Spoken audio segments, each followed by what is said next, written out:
Hey everybody, welcome to the Beatdown.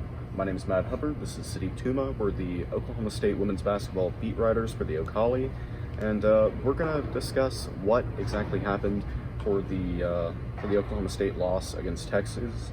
They only led for about 3 minutes in this game. City, what happened to cause this collapse?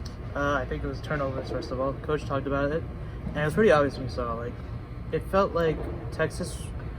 They played well. They played a perfect game plan. They honed in on Vivian Gray, especially as the game went on and on. They didn't box and one her like Iowa State did, but they switched everything. They trapped every ball screen, and even when she was running without the ball. Now, when it came to the fourth quarter, it felt like Vivian Gray got a little cold, and it's almost hard to ask her to be hot, right? The type of shots she's taking, but bigger than that, it was the turnovers, right? Micah Dennis dropped the ball. Jamie Asbury, same thing, and that's kind of what led to this demise. Would you say she got cold, or do you think she just got tired? Because in that first half, she didn't miss a minute. She played all no, play. I think that's a fair point because she's been playing 40 minutes a lot. That's the other thing. But she's almost held the stamina and hasn't really affected her much. And it's just hard because she's a volume shooter, and at times if she goes 4 for 5 for 9 points in the third quarter. It's incredibly difficult shots. But defense is all around her. You can't really ask much more. She puts a lot of it on herself, but we all know it's not just on her. Yeah. Texas shot 56% from three today. What does Oklahoma State need to work on defensively to stop teams like that? Yeah, so Oklahoma State is an excellent defensive team. Right? They've been that all season. They apply great pressure. They hold their own turnovers. They do these kind of things. The one problem I really noticed, well, two. One is transition defense, which kind of went hand in hand with these turnovers, bad turnovers, as Coach Littell called them. But I think, like you talk about three-pointers, I think that's one place where they really struggle.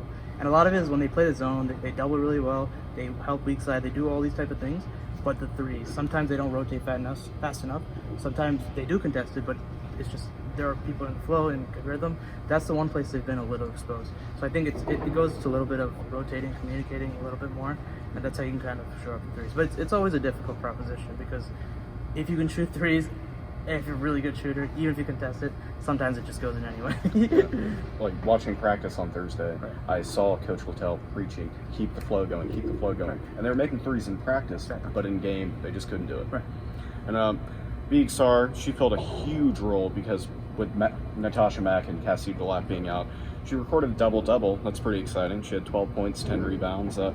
How does a game like this impact her playing time going forward? Yeah, I think that's the two big things, right? Sar and Abby Winchester. Mm-hmm. And it's it's interesting because when Mac's out, and you thought, okay, we have Cassie Delap, who stepped up well on both sides. She shows that she can switch on to guards, maybe not guards, but she can guard on the perimeter pretty well. She's become a very good shot blocker, and she was going to take over for Mac. But now with both of them out, you're looking for that front court depth. Yeah. Luckily, Oklahoma State is very deep. Both Sar and Winchester, they're interesting propositions because I think Sar, I've seen this all throughout the year, where she plays limited minutes, but she flashes a lot. It's a very nice drop step, great spin move down low. Just her presence down the post, well, at least, obviously it's not Natasha Mack. She cannot score at the same rate, but it's giving you some solid depth. It's giving you another force where you can't just completely hone in Vivian Gray. And Abby Winchester, a lot of the same things. She got a nice pull-up mid-range, shoots the 12-footers pretty well, and both of them, high effort on both sides of the ball. They rebound really well, defend really well. But the thing is, they're also a little undersized.